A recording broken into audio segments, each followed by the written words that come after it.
And I don't even have it open. And first I want to demo what we're even talking about. So this is what it should look like in the app, and I'll cross my fingers a little bit and hope that this, oh, actually I already have it running. Hold on.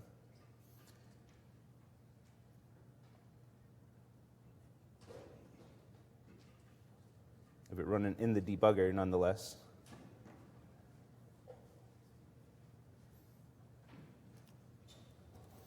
Okay, so if I load up my app, I have it set to wipe everything every restart for better testing. I go into chat, I say, hi, I'm a guest, right? That's what we built in Homework 1. And then in Homework 2, you'll build registration and login, and then I can post as admin. We did that during the cross-site request forgery lesson. I logged in like that and showed that off. But now we have a login with Spotify button. When a user clicks this, they should be taken to Spotify. The user will click agree. They can look over the scopes that we're asking for here. They'll click agree, hopefully. And that's it. That's all the user has to do. We're going to talk about OAuth at length. There's so many little details that just happen in that one button press, well, 2 button presses. But there's a lot that happened there. But now, after all that happened,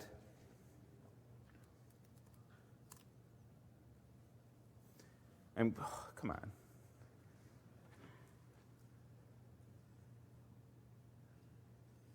Where? Oh, I got to think about this one for a second.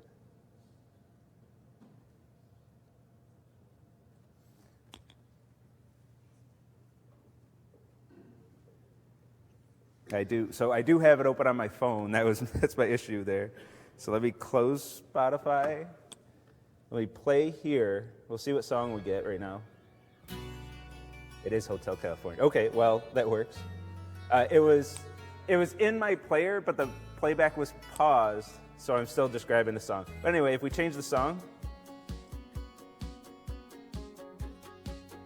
stick with this.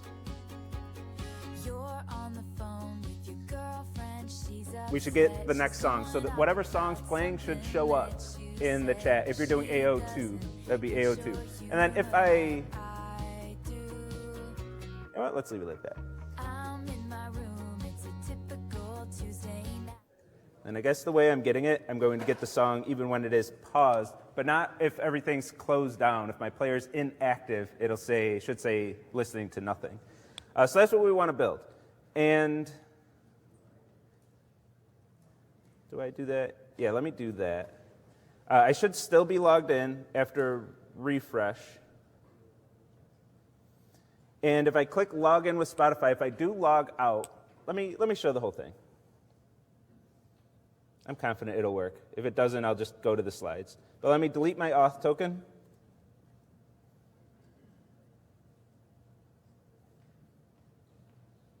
Refresh. I should be guest again.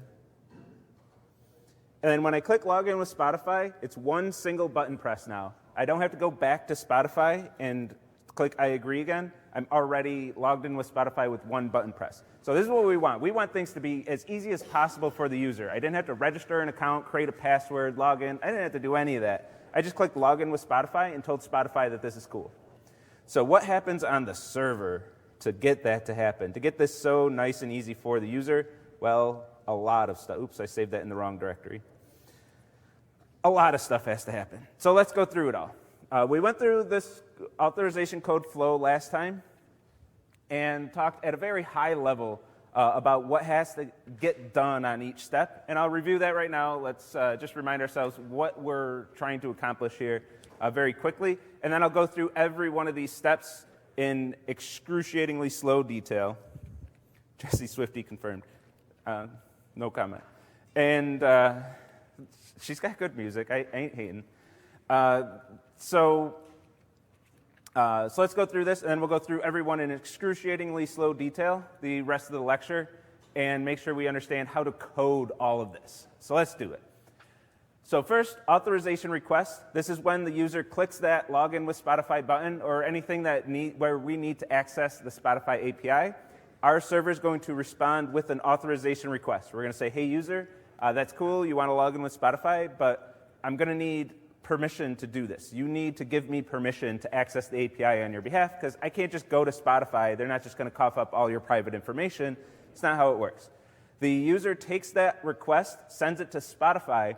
Spotify says, okay, let's look at what we got here. It looks like this app is requiring these permissions. They would like to access all this stuff. You sure you're okay with this?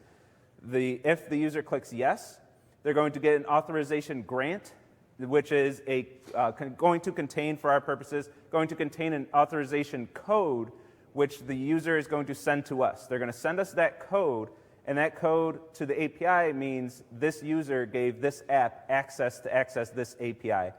To us, it's just going to look like a big, long, random piece of crap, and we're going to cache that big, long, random piece of crap into the API. We're going to send it to the API and say, hey, I got this code from a user. I don't know if it's legit or not because I just talked to the user. This mic's up way too high. We don't know if it's legit or not because we talked to the user. From our perspective, we talked to the user and that's it. We don't know if the API was actually involved. So now we're going to go to the API with that code and say, hey, we got this code. Can you verify this and make sure that it's good? And if everything checks out, they verify the app's identity, they verify the code was given to this user. If everything checks out, they give us an access token, which we can then use effectively as an API key to access the API on behalf of our users. And then the API is going to give us private data.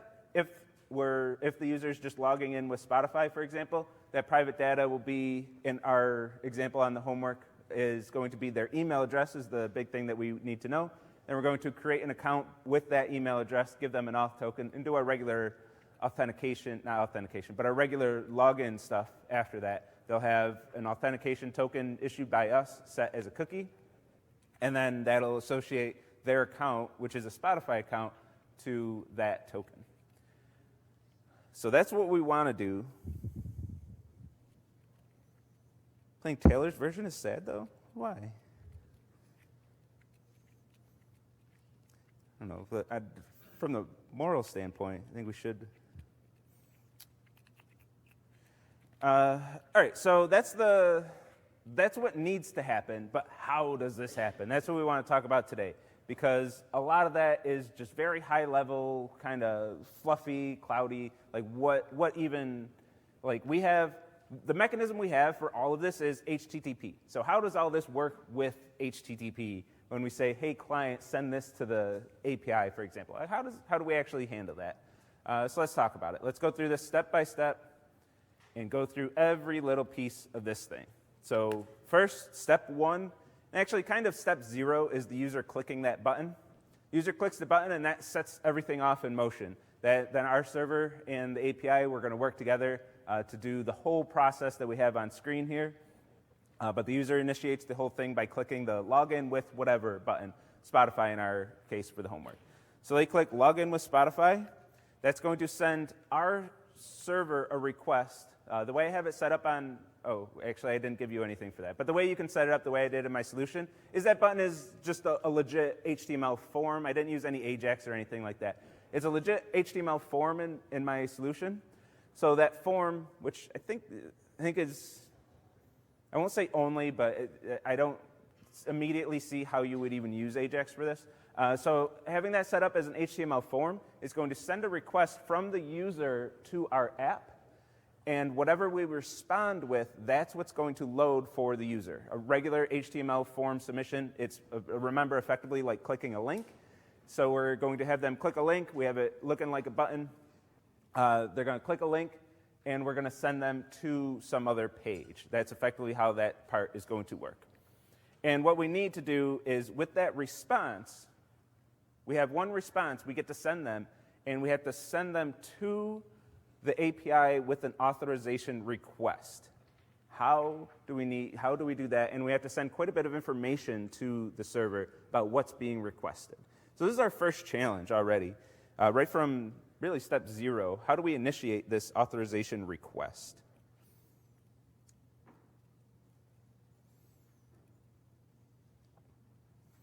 Yeah, the user is sending API request access.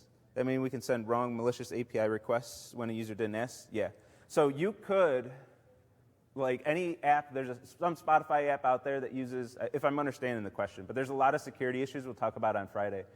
If there's an app out there, a lot of people use it, it accesses the Spotify API and asks for permission or just a login with Spotify, you could send that user a request in the name of that app to access their private information. They can't actually get anywhere with that, but you can send them this authorization request. There's nothing secure at all about steps 1 through 4. There's no private information except the code, and that we assume is compromised as well. So everything in steps 1 through 4, an attacker can spoof. Luckily, if we're doing everything right, they can't do anything with that, but they can do the whole authorization request and grant part. An attacker can spoof all of that.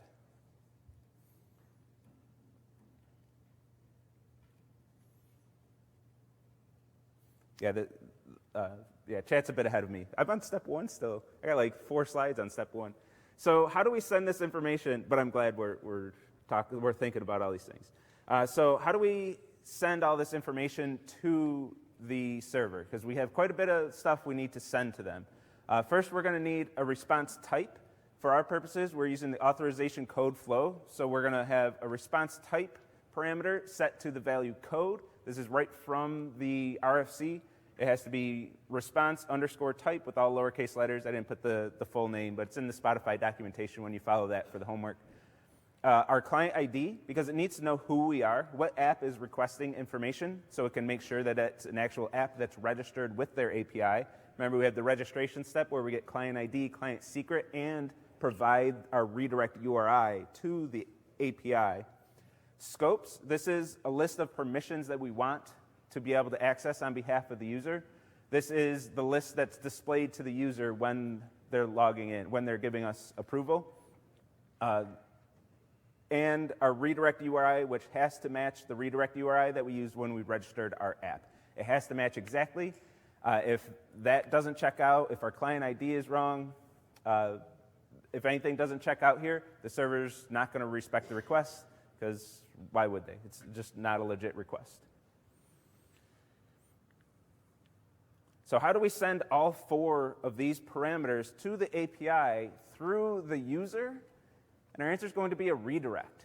We're going to use our 302 found redirect that we use for login, for registration and login on Homework 2 in the LOs. We use these 302 redirects to redirect back to our home page. We're going to use the same mechanism, but we're going to redirect to a location that is a third party. So we put all these 4 parameters in the query string of the redirect of our 302.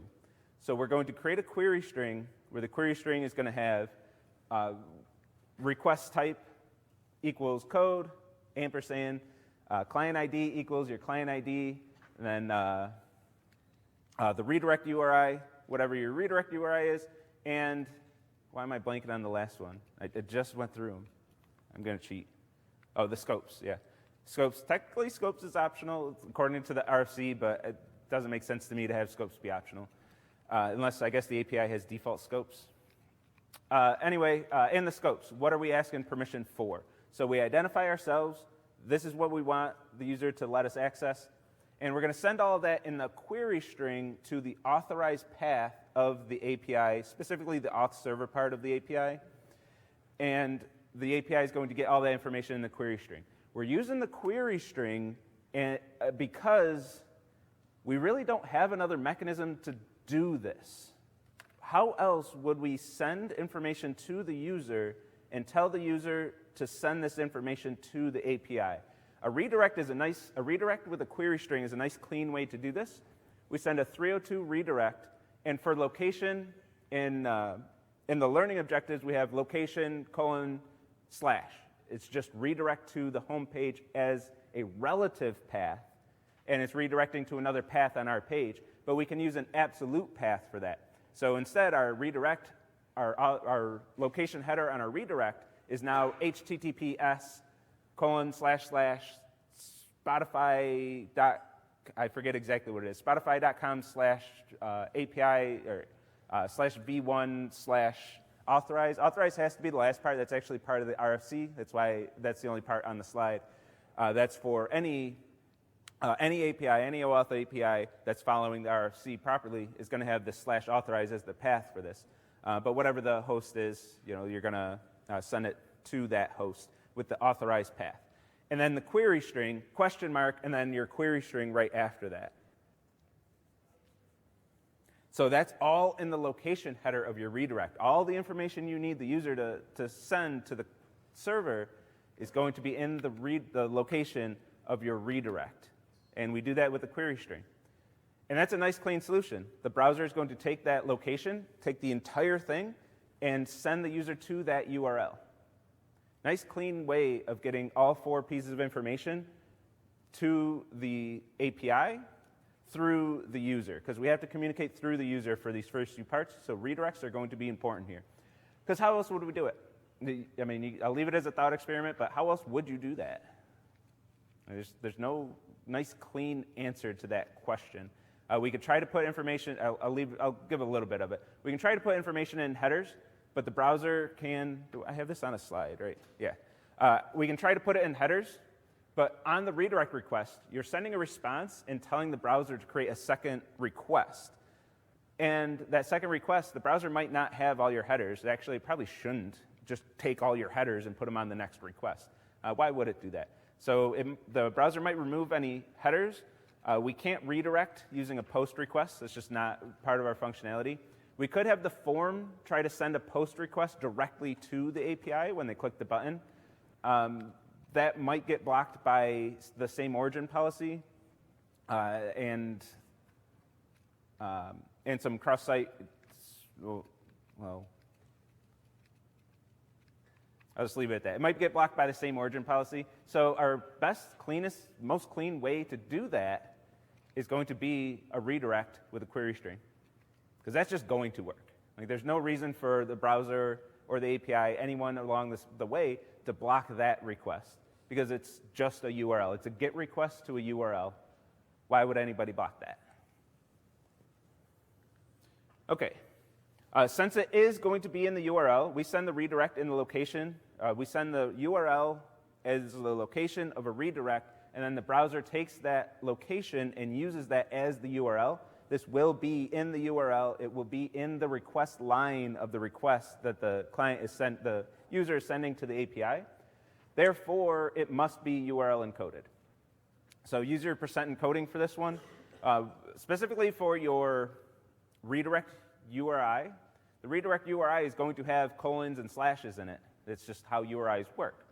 So those have to be percent encoded. Don't try to put those special characters, those reserved characters, in your query string, because that's not how that works. And we went over that, and you have to do that right from LO1 of Homework 2. So just keep that in mind. This has to be percent encoded, has to be URL safe for this query string.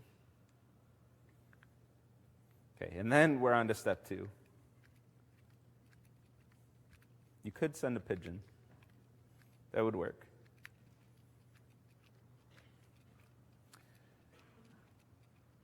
Now we're finally on to step 2. The details there's a lot of details in this. It's definitely going to take up the whole lecture. Hopefully we can even get through it all. So step 2, the server is going to get that redirected request. The client's going to be redirected. Their browser is going to send another request. So the first request was them clicking the button. That was a request to our server. The response was a redirect, and that redirect took them to the API. At this point, the server is going to check our 4 parameters in the query string. And they're going to check those 4 parameters, make sure everything checks out, and then they're going to authenticate the user. This is not part of OAuth 2.0. This is everything we talked about last week. Using last week's material, the API is going to verify the user by any means, whatever means they have available to them, however they have it set up. For the Spotify example, it's probably going to be a username and password, or rather an auth token set in a cookie. They're going to check that auth token, go to their database, look up the user for that auth token, do all that stuff that we talked about at length last week. Well, actually, they'd probably still be checking an auth token. And that auth token, when they look it up, they might have been logged in by another user. Somebody might log into Spotify with their Google account and then log into their what do we even call it? Your CC312 homework app Using Spotify, Spotify goes to Google to verify. There might be a whole chain of login with, login with, login with. There could be a lot of steps in this process. But one way or another, they're going to authenticate the user and make sure they are a legitimate user. And if they're not logged in, they might ask for username and password on this redirect. When you click login with, if you're not logged in with the thing you're trying to log in with, you got to go through their authentication process and then be able to approve the request. But the API is going to one way or another, authenticate the user. And this does imply that the cookies have to be open, which is usually how we use auth tokens. They have to be open to cross-site request forgery attacks. Because these cookies, this was a third-party request, the redirect, and the cookies are being sent on that redirect. I had to double check. I had to make sure that Spotify is doing this. They actually have same site as none on their authentication tokens. They're being sent on every third-party request. So we need other ways to protect those cookies, like cross-site request forgery tokens. So we're sending those cookies along on this redirect. The browser is anyway. Okay, and then the user is going to verify our identity, taking those 4 parameters. I kind of said this out of order. But once the user's authenticated, they need to check our app and make sure our app is legit. They're going to check our ID, and they're going to check our redirect URI to make sure that all that adds up. And they're going to verify our identity. I was trying to be careful, too. My brain didn't want to do it. They're not verifying anything here. They're checking if the ID and the redirect URI are legit. They cannot authenticate us at this point. They have no idea that this request actually came from our app or not. This part can 100% be spoofed by an attacker because this is all public knowledge. The user just handled our client ID and redirect URI, which means the attackers can handle that information too. Everybody has that information. It's public information. Everybody gets to know our ID and redirect URI. So the API cannot authenticate us at this point. That has to happen at a later point in communication that doesn't involve the client, which will be up here.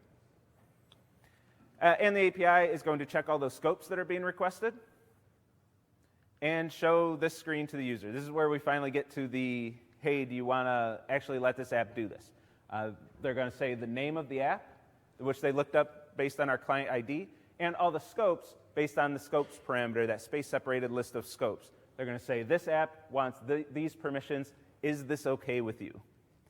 And the user's going to think about it for a second or just mash the agree button. They're going to make their decision here. They have a big decision, agree or cancel. And we're going to sweat them out and see what they end up deciding. If the user accepts, then we move on to the next step. If the user disagrees, the whole process is done. Like the user's not logging in with Spotify in this example. So there's nothing else to do at that point. And if the user had already agreed in the past, they're going to be redirected immediately. That's why I did that last part of the demo when I had the stuff open. If they click login with Spotify and they already have in the past click agree on that, Spotify will remember that and automatically redirect back to our app. So there's several redirects. Quite a bit happens in that button press, but to the user, it was one button press, and you're still staring at the app, except now you're logged in with Spotify.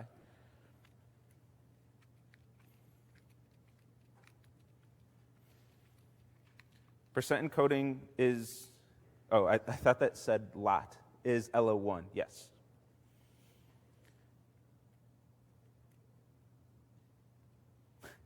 It's 2 days of problem. Well, specifically Zaid can probably handle that, but 2 days before the deadline, I would not recommend for starting homework 2. Don't take that as a challenge. Do not start homework 2 days before. At the very least, no, you know what? Just don't do it. Don't do it. Even Zaid, don't do that. Start 1 day before. You should have already started. Goodness, if you haven't started homework 2 yet, you're behind by a decent amount. If you haven't even started LO1 yet. All right, so the user's going to click agree, hopefully. If they don't click agree, we don't care about them anymore. They're not our user at that point, and they can go to some other site. They can go somewhere else on the internet or outside. But assuming they click agree, we're going to continue along with this process. And the API has the same issue that we just had in step 1. The API needs to send information to our app through the user, so they're going to use some redirects. They're going to use a redirect and send the user back to our app with a query string which has all the information that the API needs to send to us. For our purposes, this is going to be just the authentication code or authorization code that is that big long random string that says this user said OK. Now, we don't know that that's what it says. We are reasonably assured, but there could be an attack. There could be something malicious going on over here. We don't know, but we're going to get a code in a query string that which we're going to treat as authentic, and then we're going to authenticate it with the API later. So we get that in as a query string, which the browser did the same thing we did. They used the location header of a 302 and sent the user back to us with that information in the query string to our redirect URI. So whatever we use as our redirect URI, which has to be this exact string for homework 2, has to be this exact string, http://localhost:8:8080/Spotify. Just so we're on the same page with testing, the TAs, when they register their apps with Spotify, they're going to use that redirect URI. You're going to use it for your homework, and then we're all on the same page, and we can thoroughly, properly test your homework code without, importantly, without you having to share your client ID in secret with us for grading. You need to keep those credentials private. That includes instructors and graders, TAs, in CC 312. That client secret is your secret. You don't share that with anyone. It is a security issue in the AOs even. If you submit with your client secret, that's going to be a 0 on the AOs. Make sure you're not submitting with your client secret. That is private information. So the TAs for grading, they're going to generate their own client ID and their own client secret, put that in your Docker Compose file, and then run your code from there with their app. So we need to communicate our redirect URI, and I do that through the homework document. I say use this exact string. Out there in the real world, of course, use whatever redirect URI you want. Obviously, the host and port need to be under your control, but whatever you want to use for the path, knock yourself out, use whatever you want. But this is where the API is going to redirect the user to, is to our redirect URI with a query string with all the information that we requested. For this step, we requested an authorization code. So we're going to get an authorization code. And this is an actual, speaking of security and leaking things, this is an actual authorization code. I pulled an actual response using my app and my account for the Spotify API. So for what it's worth, come at me. Try to attack me. I doubt any of you would even bother typing in all that. But by the time we get to the end of it, you'll know. Actually, I don't think I should talk about it right now since I brought it up. So I don't know if this comes up until Friday, if it even comes up on Friday. This is worthless information. This isn't really private information. Oh, it's on the next slide. Never mind. I'm crazy. Not the next slide. These are new slides, can you tell? I don't remember the exact order I put everything in. But anyway, this is the kind of response you'll get. So you parse the query string, grab this value, and that's the authorization code that you want. Yeah, you can't do anything with this code, though. My short answer to that is it's a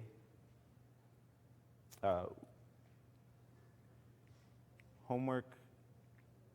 I assume that says homework 2. I don't know my percent encodings off the top of my head, but this is a one-time use only, and I already used the code. Even if I didn't use it, these expire very quickly. I want to say within minutes. Usually, according to the RFC, they should expire in, I want to say 5 minutes in the documentation. So this is long expired, even if I didn't use it already. So it's worthless information to you. And these tokens and all tokens, codes, that was a code. That code and all tokens and codes related to OAuth 2.0, according to the RFC, are required to be at least 128 bits of entropy. So they go above my rule of thumb of 80 bits of entropy, because why not? Why wouldn't you anyway? It's easy enough to go quite a bit higher than 80. When you can just choose a number, by the way. So there's some cases where it's very hard to get entropy. That's where we're aiming for that 80. When it's easy to get extra entropy, like generating tokens, just go way above 80. Just be extra secure. There's no harm in this. We're talking about extra bits, like a couple of extra bytes of space. You're going to live. You're going to survive just fine. So they require 128, recommend 160. Assuming, I ran the numbers on this one, assuming this is completely uniformly random, 255 characters with an alphabet size of 65, which I was thinking about, I think it's 64. It's uppercase, lowercase, numbers, dash, and underscore. And I think I was thinking there was a third character, but it doesn't matter. It's close to this anyway. It's over 1,500 bits of entropy. So assuming that this token is just uniformly randomly generated, it's got a lot of entropy. And you'll see that a lot with tokens. Your tokens are usually really, really long because why not? Why not make them bigger? There's no harm in it. It's a little bit of extra bytes over the network. Bytes, not megabytes, not gigabytes, but bytes. We're going to all survive. We're going to be fine. Find auth codes very satisfying to look at.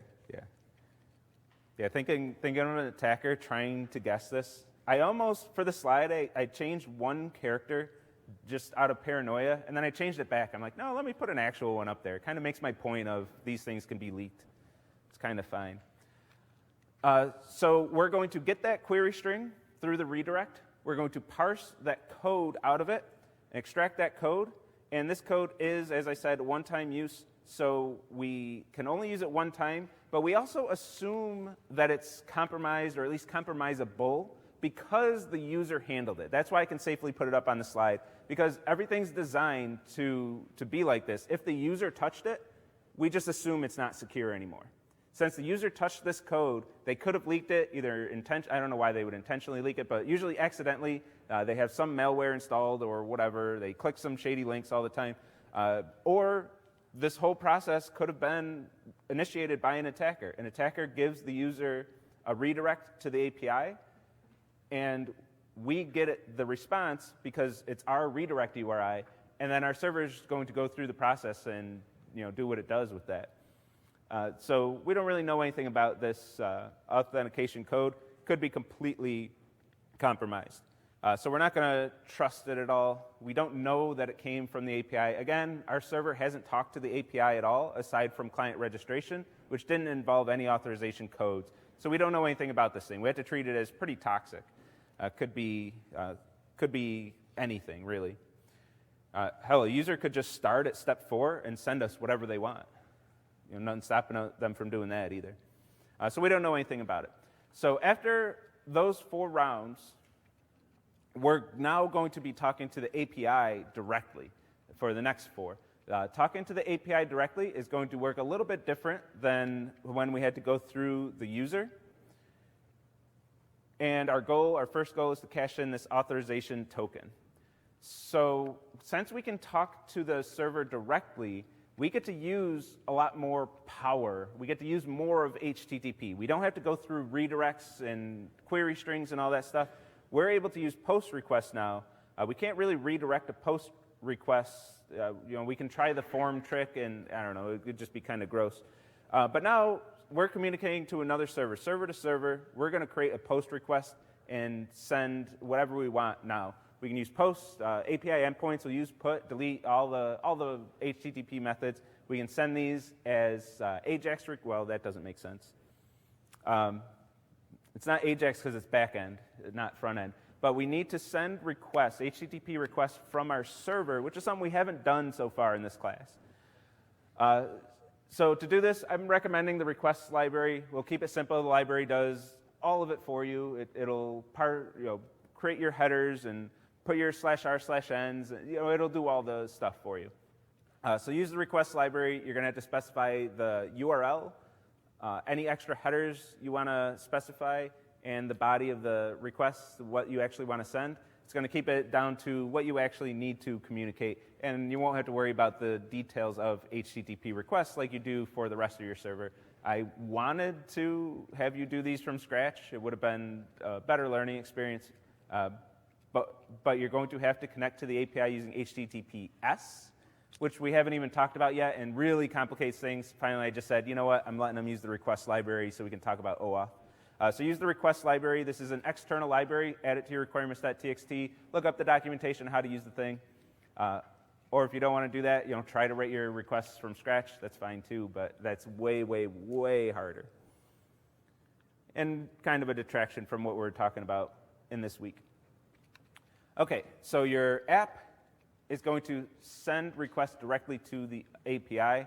And what we have right now is the need to cache in this authorization grant containing the authorization code for an access token to be able to access the API on behalf of our user. And everything in steps 1 through 4, I already said this, but assumed to be completely insecure. Nothing we can trust with steps 1 through 4. So now we got to get some trust. And the big thing here is going to be using our client secret for the first time. This is where we're finally going to use that client secret. That stays with our server. That will never be sent to the user or anyone else. That has to stay on our server only. Nobody gets to know the client secret. Nobody gets to know it. So that's where that's going to come into play. And to send that, we're going to use the authorization header. This is often used in, as the name implies, authorization, where we want to authorize a request. We're going to use the authorization header. Slightly different than authentication. Authentication is, this is who I am, authenticate me. Authorization says, I am allowed, I have permission to do this thing. So slight difference, very nuanced difference. I'll usually interchange those incorrectly, but that's the subtle difference between authorization and authentication.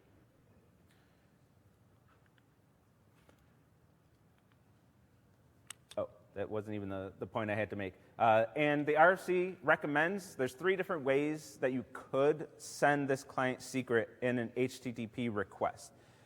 It's recommended that you use the authorization header, and that's how we're going to do it. It says recommends, but the wording of it, they strongly recommend, I'd say.